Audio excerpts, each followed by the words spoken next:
Tuition பத்தி யாராவது பேசலாம்? டியூஷன் பத்தி, மிஸ் சார பத்தி ஏதாவது ஒரு தோன்ற சில கருத்துக்கள் சொல்லி அங்கே இருப்பாங்க. ஆர்வமா இருக்குப்பா. திரும்ப திரும்ப சொல்ற ஒரு விஷயம், நான் எல்லாருமே சொல்ற விஷயம் தான். ஓகேவா? வாழ்க்கையில ஜெயிக்கணும்னா அறிவு தேவையே இல்லை, ஆர்வம்னால போதும். வாழ்க்கையில மிகப்பெரிய அடைஞ்சிடலாம். அந்த ஆர்வத்தை வந்து அவங்க வச்சுட்டீங்க. Hi, how are you? நான் ஃபர்ஸ்ட் ஸ்டாண்டர்ட்ல இருந்து 6th வரைக்கும் படிக்கிறேன். நான் டியூஷனே போனதில்லை. 9th தான் டியூஷனுக்கே வந்து, அதுவும் சுதர்ஷன் பரணிதரன் சொன்னான் இந்த மாதிரி டியூஷன் இருக்கு. நான் அவ்வளவு நினைச்சேன் எல்லாரும் மாதிரியும் இந்த மாதிரி உட்காந்து படிக்கணும் போக சொல்லுவாங்க. சார் வந்து வேற வேகம் சொல்லவே தேவையில்லை. இந்த மாதிரி சார் நான் பார்த்ததே என்ஜாய்மெண்ட்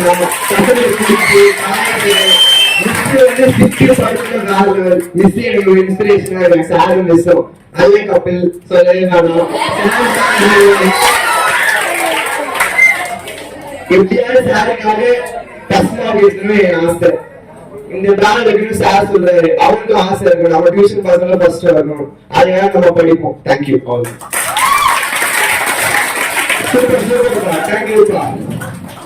என்னோட ஆசை வந்து நம்ம பசங்க வந்து மார்க் எடுக்கணும், நல்ல மார்க் எடுக்கணும்ன்றத விட என்னோட ஆசை என்னப்பா இந்த விஷயம், எங்க அண்ணா தளபதி விஜய் வந்து வருஷம் வருஷம் 10, 12 மாணவர்களுக்கு ஒரு தொகுதியிலும் முதல் மாணவர்களுக்கு பிரைஸ் கொடுத்தாரு. அந்த இடத்துல என்னுடைய மாணவர்களும் 10, 12 முதல் 2 மதிப்பு பிரைஸ்மே வாங்கணும். அவங்க போய் சும்மா ஓரமா வேடிக்கை பார்க்கணும். அதோட ஆசை கண்டிப்பா ஆசைங்களா? ஓகேவா? பாய்ஸ் மாதிரியா கேட்டீங்களா? நன்றிப்பா. அடுத்து ஒரு என்ன வருது? செப்டம்பர் 5 என்ன வருதுப்பா? Teachers day. இப்பவே சொல்ற மாதிரி டீச்சர்ஸ் டே தயவு செய்து ஸ்கூல் எல்லா சாருக்கும் மிஸ்ஸுக்கும் போன விஷ் பண்ணுங்க. உங்களால முடிஞ்ச ஒரு 5 பேர் 10 பேர் கேட்க இருப்பீங்க. உங்களால முடிஞ்ச உங்க ஆசை இருக்கு, எனக்கு கூட செய்யணும்ப்பா, உங்களை பத்திரமா பாதுகாக்கிற காலையில சாயங்காலம் உங்க ஆசை இருக்கு, உங்களால முடிஞ்ச ஏதோ ஒண்ணு செய்யுங்க. ஓகேவா? பணம் அதிகமா செய்யணும் அவசியம் இல்ல. சாதாரண ஒரு பெண் 5 நாளுக்கு வாங்கி கொடுத்தா கூட சந்தோஷம் தான். வீட்டுல போயிட்டு அவங்க பசங்க கிட்டே ஹஸ்பண்ட் வைஃப் கிட்டயோ யார்கிட்டயோ போயிட்டு என்னுடைய மாணவன் என்னுடைய மாணவி ஒரு பெண் பிரைஸ் கொடுத்தா இதை விஷ் பண்ணா, போன்ல கண்டிப்பா விஷ் பண்ணா, நல்லா பினிஷ் பண்ணா அப்படின்னு சொல்லத்தாம ஒரு ஆசிரியருக்கு மிக சிறந்த ஒரு பெருமை கௌரவம் அதுதான். மற்றபடி மார்க் எடுத்து மிக சந்தோஷம் தான் அது. ஆனா அது உண்மையா சொல்லிட்டு தெரியாது எனக்கு. என்ன உண்மையா சொல்லிச்சு அப்படின்னா, நீங்க கொடுக்குற காம்ப்ளிமெண்ட், நீங்க எங்களை பத்தி பேசக்கூடிய ஒரு சில வார்த்தைகள், இப்ப நீங்க உட்காந்துருக்கீங்க, நான் நடத்தும் போது உங்களுக்கு சந்தோஷமா தெரியாது இருக்கு. ஆனா உங்களை பத்தி 2 வார்த்தை பேசும் மொத்தம் உள்ள ஏதோ ஒரு சந்தோஷம், ஏதோ அச்சீவ் பண்ண ஃபீல் ஆகும் உங்களுக்கு. அதுதான் நம்ம எதிர்பார்க்கிறோம். ஒரு ஆசிரியர் மிகப்பெரிய ஒரு சந்தோஷம் அதுதான். சோ செப்டம்பர் 5 டீச்சர்ஸ் டே வந்து மிக கிராண்டா பண்ணுங்க. உங்க ஸ்கூல்ல எப்படி சொல்லுங்க, நீங்க நாலு டியூஷன் எதிர்பார்க்கவே இருப்பா, நீங்க செய்ய கூட வேணா செய்ய. ஆனா ஸ்கூல்ல இருக்க எல்லா டீச்சர்ஸுக்குமே, அதாவது 12th படிக்கிற டீச்சர்ஸ் தான் விஷ் பண்ணணும் அவசியம் இல்ல. உங்களுக்கு 6ஆம் இருந்து 12 வரைக்கும் நிறைய டீச்சர்ஸ் இருப்பாங்க. உங்களுக்கு முதல்ல எனக்கு எடுத்து கொடுத்துருக்கோம். எல்கேஜி முக்கியமானது அவங்களுக்கு கூட சொல்லுங்க. எல்லாரும் ஞாபகம் வச்சுருக்கீங்க. ஓகேவா? வாழ்க்கையில உயர்வா போகும்போது கீழே பாக்கணும். புரியுதா? எல்லா டீச்சருக்குமே ஒரு மெசேஜ், ஒரு போன் சொல்லுங்க. நல்ல விஷயம் நீ என்ன பண்றியோ அதுதான் உரிமை உனக்கு. ஓகேவா? விதை கூட அதே மாதிரிதான். நல்ல விதை வச்சா நல்ல உரமா நல்ல செடியா வளரும். இன்னொரு கூட்டுக்கு நிறைய வச்சா அது அப்படிதான். அதே மாதிரிதான் நீங்க என்ன பண்றீங்களோ அதுதான் உங்களுக்கு திரும்ப வரும். நீ நல்லது நினைச்சு என்ன பண்ணா கண்டிப்பா ஏதோ ஒரு திரும்ப கிடைக்கும். அது புரியுதா? சூப்பர்ப்பா, சூப்பர். தமிழ் ரொம்ப பிடிக்கிறது இருக்கு. ஏன் அப்படின்னா ரொம்ப லேட்டா டியூஷன் வந்தா ரொம்ப அமைதியா இருக்கும். சாது அப்படி நினைச்சேன். ஆனா நல்லா படிச்சாப்பா. மேக்ஸ்ல 10th ஸ்கூல் ஃபர்ஸ்ட் மார்க். மேக்ஸ்ல 93 மார்க். ரொம்ப சந்தோஷமான விஷயம்.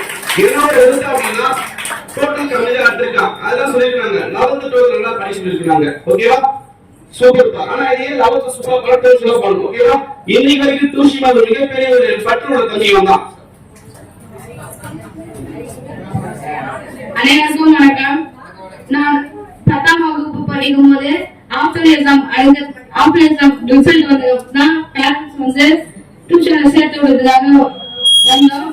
அங்க சார் வந்து சரிப்பா நான் பிக்கப் பண்ணி விடுறேன் அப்படின்னு சொன்னாங்க. அப்போ கூட நான் நம்பல. அதாவது ஸ்பெஷல் கிளாஸ் அந்த மாதிரி முடிச்சுட்டு வரும்போது டைமிங்கே கொஞ்சம் தான் இருக்கும். அந்த கொஞ்ச நேரத்துல சார் மேக்ஸ் தான் நான் மேக்ஸ்ல நல்ல மார்க் எடுத்தேன். இந்த லீவ் டைம்ல 8 to 4 மணி வைப்பாங்க. அப்போதான் எங்க உட்காந்து போது வெறுப்பா இருக்கும். அப்ப அதுதான் தெரியும் எக்ஸாம் அப்ப நம்ம அப்பயே நல்லா படிச்சிருந்தா நல்ல மார்க் எடுத்துக்கலான்னு. அதனால இனிமேல் ஏதாவது நல்ல மார்க் எடுத்து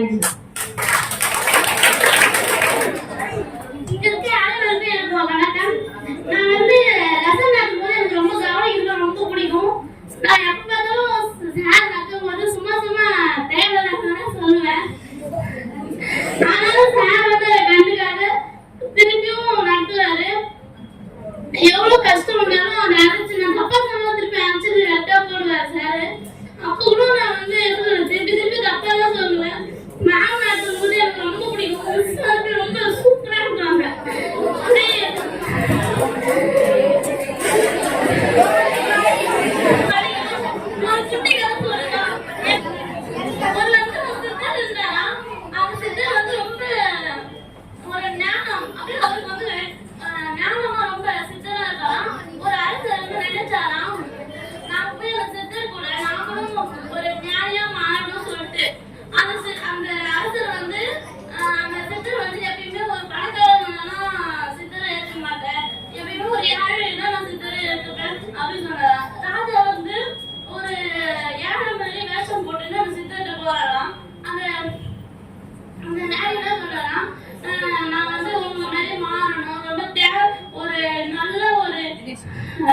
சித்தரா இருக்கணும் அப்படின்னு சொல்லிட்டு அவர் சொன்னாராம். அதுக்கு நீ என் கூட வேலை செய்யணும் அப்படின்னு சொன்னதுக்கு அந்த சித்தர் சொல்லலாம். இவன் சும்மா இப்படிதான் சொல்லணும் வந்தாலே போயிடுவான் அப்படின்னு சொல்லிட்டு அந்த சித்தர் இருந்தாராம். அந்த சித்தர் ஒரு பொண்ணு அழகான ஒரு பொண்ணு முன்னாடி நிக்க வச்சு எப்படி சொல்றது அந்த சித்தர் கூட நீ போய் மாட்டணும் அப்படின்னு சொல்லிட்டு சொன்னாராம். அந்த பொண்ணும் அந்த சித்தர் கூட என்னமோ பண்ணா. அந்த சித்தர் அந்த அரசர்கிட்ட ஆனா அந்த அரசர் திருப்பி வந்தாராம். வரும்போது அந்த அரசரும் அந்த ஒரு அழகிய பெண்ணும் எப்படி சொல்றோம் ஃப்ரெண்ட்ஸ் மாதிரி வந்தாங்களாம். அப்போ அவங்க சித்தர் சொன்னாராம். அவங்க சித்தர் எப்ப பார்த்தாலும் அந்த அரசரை கண்காட்சிட்டே இருக்கலாம். ஆனா அந்த அரசர் எப்படி சொல்றது எப்பயுமே இருக்கிற மாதிரி தான் இருக்கலாம். அந்த அரசர் அந்த அழகிய பொண்ணு சொல்லலாம். இந்த மாதிரி எனக்கு உங்க கூட திருப்பி நானும் இந்த மாதிரி சித்தரம் ஆகணும்னு எனக்கும் ஆசையா இருக்கு அப்படின்னு சொன்னோடனே அந்த சித்தருக்கு ரொம்ப ஆச்சரியமா ஆயிடுச்சு. இப்போ நம்ம அந்த பொண்ணு மயக்கதை சொல்லி திருப்பி போட்டு தானே அனுப்பிச்சோம். ஆனா 2 பேரும் சித்தரை வேலை செய்யறதுக்கு சொன்னோடனே அப்ப அந்த சித்தர் கேட்கறாங்க ராஜா கிட்ட. அவர் ராஜா சொல்றாராம் நான் ராஜா அரசு அரண்மனையில இருந்து வரும்போது எழுதி வச்சுதான் வந்தேன். என்ன எந்தெந்த விஷயம்தான் என்ன தடுக்க செய்யுது அந்தந்த விஷயத்தினால என்னோட லட்சியத்தை சொல்லிப்பேன். அதனாலதான் இது இன்னும் வரைக்கும் நான் என்னோட லட்சியத்தை சொல்லிக்கிட்டே இருந்ததுனால நான் மாறல இருக்கேன் அப்படின்னு சொன்னோடனே அந்த சித்தருக்கு ரொம்ப வியப்பா இருந்தான். அதனால நான் சொல்றேன் உங்களுக்கு எந்தெந்த உங்களுக்கு மூட அப்செட் ஆகிற டைம்னா நீங்க உங்களோட லட்சியத்தை நீங்க சொல்லிக்கிட்டே இருந்தீங்கன்னா அப்போ உங்களுக்கு அந்த லட்சியத்தை நோக்கிதான் நீங்க செல்வீங்க. வேற தப்பான வழியெல்லாம் செல்ல மாட்டீங்க. இதோட என்னோட வேலையை முடிச்சுக்கிறேன். நல்ல கதை சொல்றாங்கப்பா, நல்லா இருந்துச்சு. ஏதாவது புரிஞ்சுதா? ஒரே விஷயம் தான், நம்ம மனசு ஏதோ தவறான ஏதோ நோக்கி போகும்போது நம்முடைய லட்சியத்தை நெருங்க கொள்ளுங்க அப்படின்னா எங்கேயுமே போகாது. நம்ம லட்சியத்தை நோக்கி மட்டும்தான் போகணும்னு சொன்னாங்க. ரொம்ப சூப்பர்மா. எங்களுடைய ப்ரோக்ராம் சின்னதா இருந்தாலும் சிம்பிளா இருந்தாலும் எங்களுக்கு சக்சஸ் ஆயிடுச்சு. எப்படின்னு கேக்குறீங்களா? நீங்க எல்லாருமே அமைதியா தான் உட்கார்ந்து இருந்தீங்க. ஓகேவா? எங்களுடைய ஒரே ஒரு விஷயம் என்னன்னா எல்லாரும் அமைதியா இருந்தாலும் யாராவது முயற்சி பண்றாங்க பேசணும்னு அவங்க மனசுல இருக்கிறது வெளியில கொண்டு வர்றதுக்கு தான் எல்லா ப்ரோக்ராமும் எல்லாருமே முயற்சி பண்றதுமே. ஓகேவா? சோ அது மூலமா பாத்தீங்கன்னா அவங்க சூப்பரா பேசிட்டாங்க. சார் நடத்திலிருந்து ஸ்டார்ட் பண்ணதுல ப்ரோக்ராம் ஸ்டார்ட் பண்ணதுல இருந்து பேசுறதை விட அவங்க தான் நிறைய நேரம் பேசியிருக்காங்க. ஓகே, இவங்க பாத்தீங்கன்னா நம்ம டியூஷன்ல ஸ்போக்கன் இங்கிலீஷ் கிளாஸ் தாங்கப்பா 2 மாசம் தான் வந்தாங்க. ஆனா எங்களுடைய ஃபேமிலி ஃப்ரெண்ட் ஆகிட்டாங்க. அவங்க நம்மளை பத்தி டியூஷனை பத்தி 2 வார்த்தை பேசுவாங்க.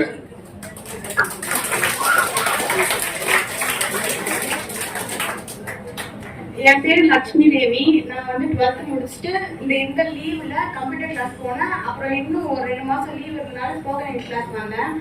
இங்க வந்து மேம் வந்து அவங்களை பார்த்தாலே எனக்கு ஃபர்ஸ்ட் பயமா தான் இருந்தது. மேமையும் சாரையும் பார்த்தோன்னே ரொம்ப நர்வஸா பயமா இருந்தது. ஆனா மேம் வந்து செம்மையா பழகினாங்க, ஜாலியா இருந்தது.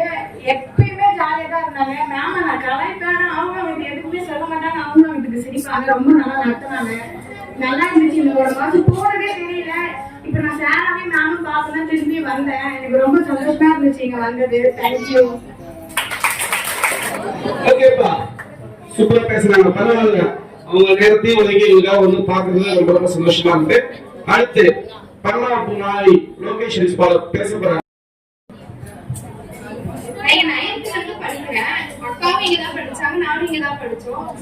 ஆனா நான் 11th வந்து இங்கதான் சேர்ந்தேன். 11th வந்து சேரும்போது எனக்கு அக்கா வந்து சார் மிஸ் யாருமே தெரியாது. ஃபர்ஸ்ட் வாட்டி நான் தான் பழகுறேனே என்கிட்ட. பழகும்போது நான் நிறைய பயப்படுவேன். அதிகமா பயப்படும்போது சார் சொல்லுவாரு படிமா படிமான்னு. நான் அதை கண்டுக்கவே மாட்டேன். அதிகமா சொல்லுவாங்க படிக்கணும், நான் கண்டுக்கவே மாட்டேன். 11th வந்து 6 months 3 months ஃபீஸ் தரல. நான் வந்து 12th அட்மிஷன் சொன்னோம் சார் கிட்ட, சார் நான் ஃபீஸ் பேலன்ஸ் தரணும். ஆனா சார் அதெல்லாம் வேணாம், வந்து எனக்கு கஷ்டமா தான் இருக்கு. இது வரைக்கும் எனக்கு இப்ப கஷ்டமா தான் இருக்கு இந்த 11th ஃபீஸ் தரல அப்படின்றது. அது வந்து சாரோட பெருந்தன்மையா இல்லை என்னோட நட்டியான்னு தெரியல. ஆனா மிஸ் சொன்னாங்க எனக்கு வேணாம் அந்த பேலன்ஸ். இந்த மாசம் டேட் 15 ஆச்சு, நான் ஃபீஸ் தரல. அது என்னோட ஆசமா இல்ல சாரோட பெருந்தன்மையான்னு எனக்கு தெரியல. அது வந்து எனக்கு எப்படி சொல்றது, அதான் நான் எப்பயாவது நினைக்கிறேன் அழுவேன், அதிகமா அழுவேன். சார் வந்து சாரோட இதா இல்ல என்னோட இதான் தெரியல. என்னைக்காவது ஒரு நாள் அப்போ இப்ப எப்பயுமே என்னைக்காவது ஒரு நாள் இந்த டியூஷன் நான் வந்து ஏதாவது சார் பத்தி சொல்லணும். நிறைய பெருசானாலும் இல்ல நான் குட்டியாவே எங்கேயும் போகாது, ஒரே வீட்லயே அனுப்பிச்சாலும் நான் வருவேன், வந்து போவேன். என்ன மாதிரி நீங்களும் எல்லாரும் வரணும். இங்க வந்து என் கூட ஏதாவது இது ஃபங்க்ஷன் அந்த அக்கா அந்த மாதிரி நம்மளே ஏதாவது வந்து என்ஜாய் பண்ணிட்டு போகணும். முடிஞ்சு பாருங்க, கரெக்டா பேசலாம். கரெக்டா பண்ணிட்டு முடியும். ஓகேவா? அடுத்து ஏன்னா வாய்ப்பு கொடுக்கணும் இல்லையா? வாய்ப்புக்காக தான் நிறைய பேர் அவங்க வந்து தெரியப்படுத்த முடியாம கஷ்டப்படுறாங்க. வாய்ப்பு கொடுக்கவே. நான் இந்த டியூஷனே படிக்க மாட்டேன்னு வீட்டுல சொல்லிட்டு இடத்துக்கு வந்தேன். தேவி டியூஷன் தான் போவேன். பட் இந்த டியூஷன்ல சார் மிஸ் ரொம்ப அடிப்பாங்கன்னு பயந்தேன். எல்லாம் வந்த உடனே சார் ரொம்ப ஸ்ட்ரிக்டே, மிஸ் ரொம்ப ஸ்ட்ரிக்டேன்னாங்க. நானும் கொஞ்சம் பயந்துட்டு இருந்தேன். சார் ரொம்ப ஜாலியா பேசினாரு, மிஸ் ரொம்ப ஜாலியா பேசினாங்க. சார் என்ன கலாய்ப்பேன், சார் கிட்ட ஜாலியா விளையாடுவேன். ஆனா சாருக்கு அது தெரியாது. நானே சரணியா பார்த்துவேன், ஜாலியா விளையாடிட்டு இருப்போம், ஜாலியா இருக்கும். இந்த டியூஷன் எனக்கு ரொம்ப பிடிக்கும். இந்த டியூஷன் தான் எனக்கு ரொம்ப பிடிக்கும். மேத்ஸ் கிளாஸ் நான் கவனிக்க மாட்டேன், பரவாயில்ல கவனிச்சேன். என் ஸ்கூல்ல ரொம்ப மார்க் நிறைய தான் எடுத்தாங்க. மிஸ் தான் ரொம்ப நல்லா இது பண்றாங்க, தமிழ் மிஸ் எல்லாருமே. இந்த டியூஷன் எனக்கு ரொம்ப பிடிக்கும். Thank you sir.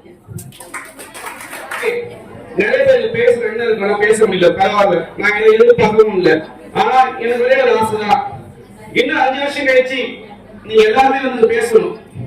இது மாதிரி சாதாரண மாணவர்களா, மிகப்பெரிய தலைவர்களா, மிகப்பெரிய சாதனைகளா வந்து பேசணும். உங்களுக்கு ஒவ்வொரு பேச்சையும் கேட்கறதுக்கு 10,000 லட்சக்கணக்கில் நிறைய பேர் காத்து உங்க பேச கேட்கறதுக்கு. அதுக்கான ஒழுங்கு நான் எதிர்பார்க்கிறேன் உங்ககிட்ட. நீங்க பேசலாம் பரவாயில்ல, ஒரு நாள் நீங்க பேசணும்ப்பா, ஒரு நாள் பேசணும். நீங்க பேசுறத நாடே கேட்கணும். சாதாரண பேச கேட்காத நாடு. நிறைய மிகப்பெரிய ஒரு இது மாதிரி பேச கேட்காது நாடு. அது மாதிரி பேச கேட்காது. ஏதாவது பெருசா பண்ணா கேட்கும். மைக் போட்டு பேச கேட்காதுப்பா. மைக்ல பேசினா கேட்குமா? பைத்தியம் போயிடும். இதுவே நான் ஒரு பெரிய நிலையில் இருந்தால், நீ ஒரு நாள் பெரிய கண்டிப்பா கேட்கும் இல்லையா? நீ ஒரு பெரிய அதிகாரி, IAS, IPS, அது மாதிரி மிகப்பெரிய சாதனை, ஒரு டாக்டர், இன்ஜினியர், மிகப்பெரிய CM, PM, ஜனாதிபதி, அது மாதிரி ஆகிட்டு சும்மா மைக் எடுத்து நன்றி வணக்கம் அதை மட்டும் சொல்லு. நாடே இது 2 வார்த்தை பயங்கரமா கொண்டாடும். அதுதான் அந்த பவர். அந்த பவர் நீங்க ஒத்துக்க வரீங்க. புரியுதா?